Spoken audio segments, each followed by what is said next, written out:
Hello and welcome to the Occult Book Review. This month's book is The Serpent in the Sky, The High Wisdom of Ancient Egypt by John Anthony West. John Anthony West passed away recently, so it's apt that I cover one of his books, but I'll also talk about West and his legacy.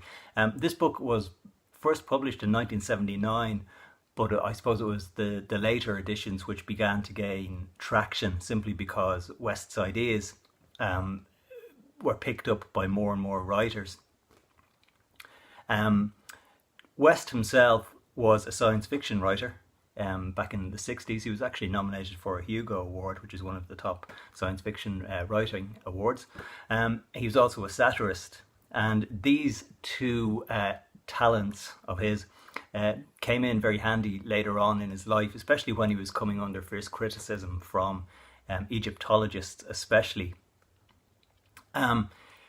The premise of Serpent in the Sky, and I know, I would imagine if anyone is watching this video, they know all about this book anyway.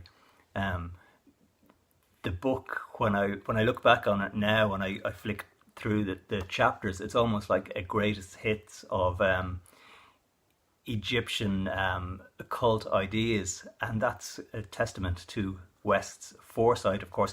However, it should be said that this book really is, it was West trying to condense and translate and I suppose make accessible the ideas of Schwaller de Lubitz, who wrote, I suppose the most famous book is The Temple of Man, but he wrote quite a lot about Egypt, and he saw Egypt as a legacy civilization. And this is where the controversy first starts, I suppose, for West when he begins to talk about this to our own contemporary culture who have ideas about how old Egypt is.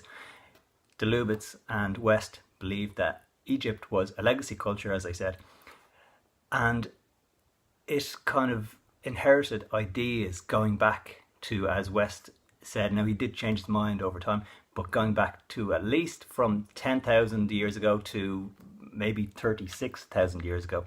In the book he uses the term Atlantis, and he, in later interviews, which you can find all over kind of iTunes and so on podcasts, he just refers to Atlantis as the A word because he knows how much baggage it carries.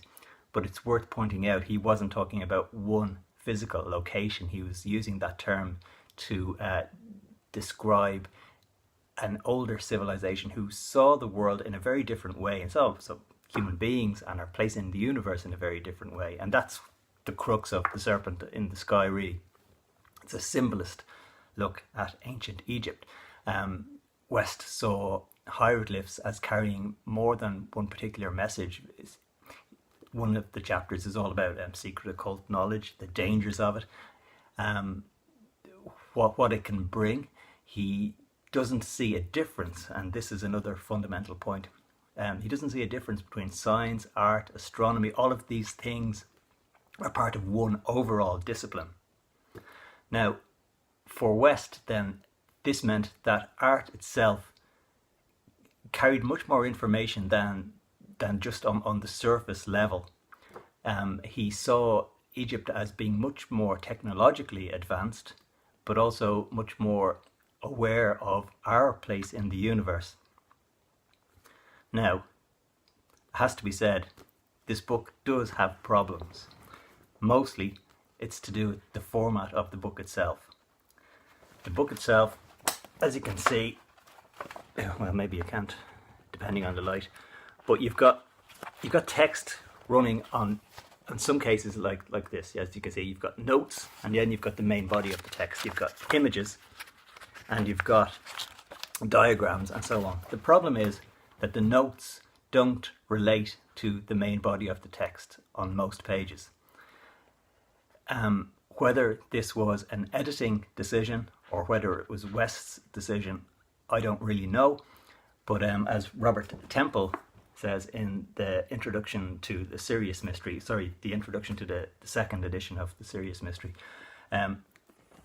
the book is let down because of this. Now, if you know a lot about Egyptology and West's work, you can approach this book as maybe like some kind of jigsaw where you have to put it together yourself.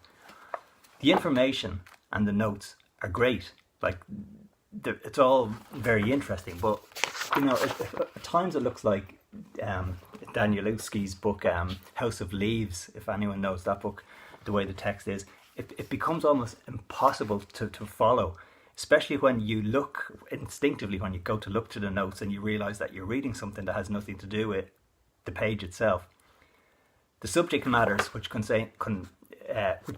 contain information about science, art, cosmology, astronomy, hieroglyphs, they're broken up. So he may talk about hieroglyphs, for example, and Pythagoreanism and the value of numbers and the meaning of numbers. But then later on, he will come back to it, and it won't be finished in the previous chapter. So the book is quite fragmented. Now, having said all of that, it makes it very enjoyable as well as a book to dip into, but makes it very frustrating as a book to sit down and read in one go. It's very much almost in the format of a coffee table book. Now, it's full of fantastic pictures, diagrams, illustrations, but it just needs to be said that it is a frustrating work. I suppose the most famous or infamous aspect of the book is the water erosion hypothesis and the Sphinx itself. West says that the line that de Lubitz writes about the Sphinx jumped out at him, and he said that he was able to use that one line that, the water erosion marks are going downward as opposed to across. So therefore the Sphinx must have been around when the climate was much wetter. And West said, right, if I can use one single fact as some kind of key and get people to accept that the Sphinx is much older than kind of mainstream Egyptology says, then at least it will be some kind of way in, and we can go from there. So in the end, as most people will know, he came together with Dr. Robert Schoch, and they put together a documentary which became very famous, and a book as well. And it divided opinion, it has to be said. Egyptologists rejected the theory of water erosion, but geologists said, yeah, it is quite possible. Now, people like Robert Temple then said, okay, it may be water erosion, but that doesn't necessarily mean that it comes from rain. Maybe the Sphinx was surrounded by water at some point, and the water came down during certain rises in the Nile and so on, and that caused the erosion.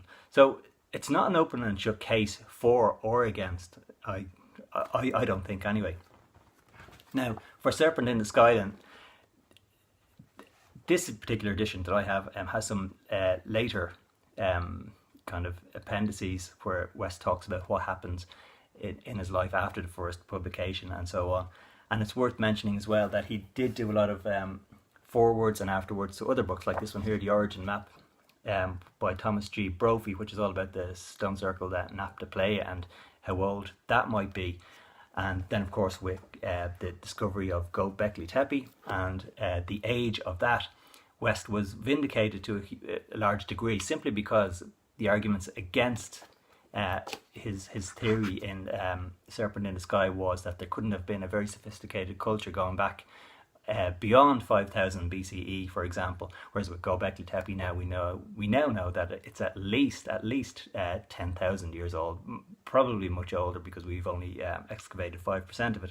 So West felt quite vindicated, and in his later interviews he talks about that, and he talks about the relationship between Göbekli Tepe, the phonetic links of Tepe for Göbekli Tepe and Zep Tepe, of course, are quite apparent to anyone who's interested in Egyptology the first time. So Serpent in the Sky then is, as I've said, when you read it now, it does kind of read almost like a greatest hits, or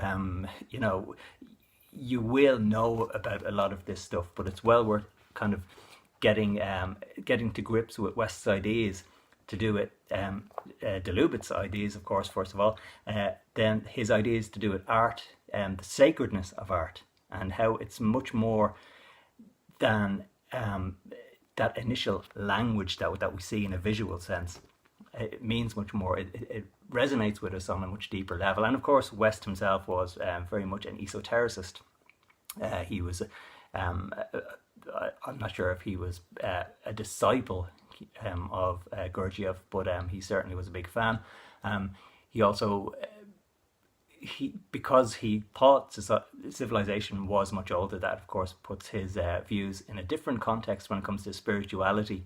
And it's more in his later works and his later, what would you say, his forewords, when he talks about things like the yugas, for example. He goes into that a lot more. He was an astrologist as well. One of his, I think his first non-fiction book was kind of an argument for the accuracy of astrology. So that's worth, I haven't read that one myself, but I'm sure it's worth checking out. So I suppose this occult book review is more just to shine a light on West's work, and certainly I would imagine most people watching this video are aware of West anyway, but if you're not, Serpent in the Sky it's a very interesting book to have. It's a frustrating read, as I've already said, but having said all of that, it's full of so much information, and you won't really get, like, for what price was this? I think it cost me €20. So you're not going to get the amount of photographs and diagrams and summations in a book for that price, I don't think. So in that context, it is well worth it. So a lot of my reviews recently have been written reviews. They're on the blog. I've been doing less and less video reviews. I'll still try to do a video review every few weeks, but I have more occult fiction reviews and general occult books on the blog, so you can check that out as well. So thanks for watching, and I'll talk to you again soon.